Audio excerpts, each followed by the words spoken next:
नमस्कार साथियों, मैं सुमन गैलहर काशीदीप क्राइम न्यूज़ में आपका स्वागत है। आइए बात करते हैं आज की ताज़ा खबरों की ओर। कथक में देश की पहली डीलिट उपाधि रही बीएचयू की डॉक्टर विधि नागर के नाम। वाराणसी काशी हिंदू विश्वविद्यालय में कथक की सह आचार्य डॉक्टर विधि नागर कथक नृत्य में भारत की पहली डीलिट उपाधि अर्जित करने वाली महिला बन गई हैं। उन्हें यह उपाधि इंदिरा कला संगीत विश्वविद्यालय खैरागढ़ छत्तीसगढ़ द्वारा उनके शोध कार्य पूरा होने के उपरांत दिया गया। डॉक्टर नागर ने वर्ष 2013 में डीलिट के लिए प्रवेश लिया था। इससे पहले पंडित बिरजू महाराज को 2 बार कथक में डीलिट की मानद उपाधि मिल चुकी है। डॉक्टर नागर का डीलिट में शोध का विषय उत्तर प्रदेश के कथक परिवारों का विश्लेषणात्मक अध्ययन था। उन्होंने राजस्थान से लेकर बिहार तक विस्तारित कथक परिवारों के बारे में बताया है। किस तरह से यह कला पीढ़ी दर पीढ़ी हस्तांतरित हो रही है, उसकी बात इन्होंने की है। उपाधि का श्रेय उन्होंने बीएचयू को दिया है। डॉक्टर बीएचयू के संगीत एवं मंच कला संकाय के नृत्य विभाग की पूर्व अध्यक्ष भी रह चुकी हैं। उनकी ख्याति देश के अलावा अंतर्राष्ट्रीय मंचों पर भी काफ़ी रही है। उन्होंने अनेक छात्रों को नृत्य के वैश्विक मंच प्रदान कराए हैं। अनेक पुरस्कारों सहित उत्तर प्रदेश सहित संगीत नाटक अकादमी ने भी उन्हें 2013 में अकादमी पुरस्कार से सम्मानित किया। नए प्रयोगों के दौर डॉक्टर नागर द्वारा बनाए गए कथक पुतली नामक कार्यक्रम ने बहुत ख्याति अर्जित की है। वाराणसी से सुमन गैलहर की विशेष रिपोर्ट। मेरा नाम डॉक्टर विधि नागर है। मैं काशी हिंदू विश्वविद्यालय में संगीत एवं मंच कला संकाय के नृत्य विभाग में एसोसिएट प्रोफेसर पद पर कार्यरत हूँ और इसके पहले मैंने 3 वर्ष विभागाध्यक्ष पद पर भी कार्य किया था और अभी महामना की इस बगिया में कथक नृत्य की शिक्षा दे रही हूँ और सेवा कर रही हूँ। ये डीलिट की आपको उपाधि जो मिली है उसके बारे में क्या आप कहना चाहिए? जी, कथक नृत्य में भारतवर्ष में ये सबसे पहली डीलिट है जो उपाधि मुझे प्राप्त हुई है। यह इंदिरा कला संगीत विश्वविद्यालय जो कि खैरागढ़ में स्थित है और ये अपने आप में एक अनूठा संगीत का विश्वविद्यालय है जो कि एशिया का सबसे पहला इस्टेब्लिश हुआ था। यहाँ से मुझे डीलिट में उपाधि प्राप्त हुई है। तो कथक डांसर में भारत में पहली महिला आप हैं जो गर्व के साथ आपको ये सम्मान के साथ उपाधि मिली, उसके बारे में क्या कहना चाहिए?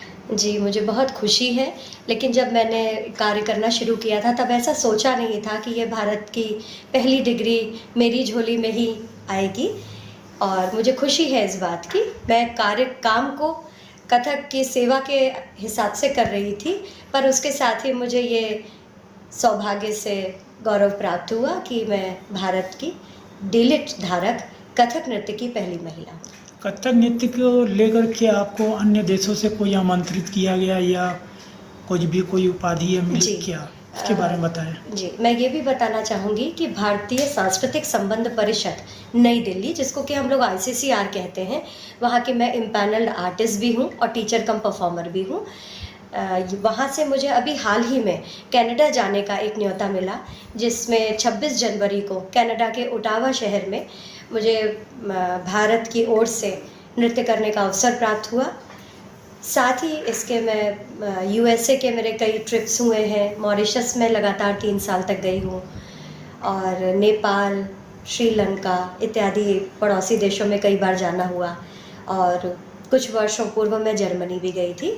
तो इन सभी जगहों पर मुझे नृत्य सिखाने का अवसर मिला, नृत्य करने का अवसर मिला और उन लोगों के साथ इंटरैक्ट करने का अवसर मिला और भारतीय संस्कृति के परचम को लहराने का भी अवसर मिला। कुछ किताबें आपने लिखी, इसके बारे में क्या? मैंने कथक नृत्य पे लगभग 7 किताबें हैं, जिसमें से कथक नृत्य की टेक्स्ट बुक्स हैं, रेफरेंस बुक्स हैं और उसमें से 2 काम मेरे शोध कार्य भी हैं। और अभी लास्ट ईयर, जैसा कि हम लोग सभी जानते हैं, कोरोना पेंडेमिक चल रहा है और घरों से हम लोग नहीं निकल पाते थे और घर में ही रहते थे, तो उसी दौरान मुझे ऑनलाइन बुक्स के लिए विचार आया और 2 ऑनलाइन किताबें, एक तो ऑनलाइन एजुकेशन पर और दूसरा ये जो कलाएं हैं ये हमारे आरोग्य भारत में किस प्रकार से मदद कर सकती हैं और लोगों का मनोबल बढ़ा सकती हैं, इस विषय पर 2 किताबें आई हैं, जिसमें कई लोगों ने अपने अपने चैप्टर्स कंट्रीब्यूट किए हैं। भारत में कथक डांसर के रूप में पहली महिला के रूप में आप उभर कर आई हैं और भारत में महिलाएं, लड़कियां, बच्चियां सीख रही हैं कथक डांसर, उनको क्या संदेश देना चाहेंगी जी। इस उपाधि के बाद? मैं कथक नृत्य में पहली महिला हूँ ऐसा नहीं है। हाँ, डिलीट ज़रूर मेरी अकाउंट में है, मेरी झोली में है। और बहुत सारे लोग, जैसा कि बनारस से बहुत प्रसिद्ध कथक साम्राज्ञी सितारा देवी जी का भी नाम लिया जाता है। इसके अलावा मैडम मेनका और ये लोग सब, बहुत सारी महिलाएं हैं जो कि कथक के क्षेत्र में परचम लहरा रही थीं और लहरा रही हैं। और मैं, जैसा कि मैंने बताया, काशी हिंदू विश्वविद्यालय में बच्चियों को शिक्षा देती हूँ मैं कथक नृत्य की।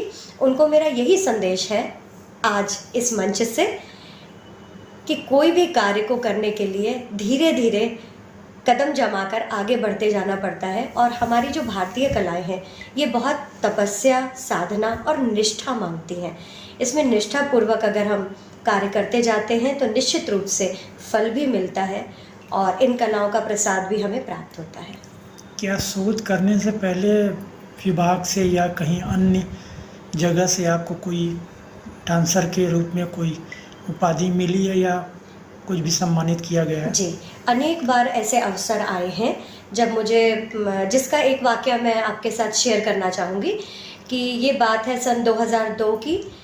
ICCR, जैसा कि मैंने अभी बताया है कि भारतीय अंतर्राष्ट्रीय सांस्कृतिक संबंध परिषद, वहाँ से मुझे अंतर्राष्ट्रीय निबंध प्रतियोगिता में द्वितीय अवार्ड मिला था, जो कि मेरे लिए बहुत ही गौरव का पल था, क्योंकि उपराष्ट्रपति भवन में हम लोगों को बुलाया गया था इस अवार्ड को देने के लिए और मेरे माता पिता भी मेरे साथ गए थे। इसके अलावा 2013 में कथक नृत्य के क्षेत्र में उत्कृष्ट कार्य करने के लिए मुझे उत्तर प्रदेश संगीत नाटक अकेडमी के पुरस्कार से भी सम्मानित किया गया। उत्तर प्रदेश हिंदी संस्थान ने भी मेरी किताबों को पुरस्कृत किया। और इसके अलावा अनेक ऐसे सुअवसर आए हैं जब ये मुझे क्या पुरस्कृत किया गया, इस कला को पुरस्कृत किया गया। हम लोग तो माध्यम हैं, आज हैं कल नहीं रहेंगे, लेकिन ये कलाएं हमेशा जीवंत रहेंगी। कि उपाधि मिलने के बाद भविष्य में क्या आपकी प्लानिंग है, डांस को लेके या शोध को लेकर? जी, मैं आपको सच बताऊं, मैंने आज जो भी किया है उसके लिए मैंने कभी कोई प्लानिंग नहीं करी, बल्कि जैसा मैंने संदेश दिया अपनी सभी कथक सीखने वाली विद्यार्थियों को या महिलाओं को कि इस कार्य के प्रति निष्ठा जब आप रखते हैं और कार्य करते जाते हैं तो वो धीरे धीरे चीज़ें आपके पास आने लगती हैं। इसी प्रकार हो सकता है मैं और कार्य करती रहूं, कथक की सेवा करती रहूं, भविष्य में और भी नई चीज़ें आपके सामने आएंगी।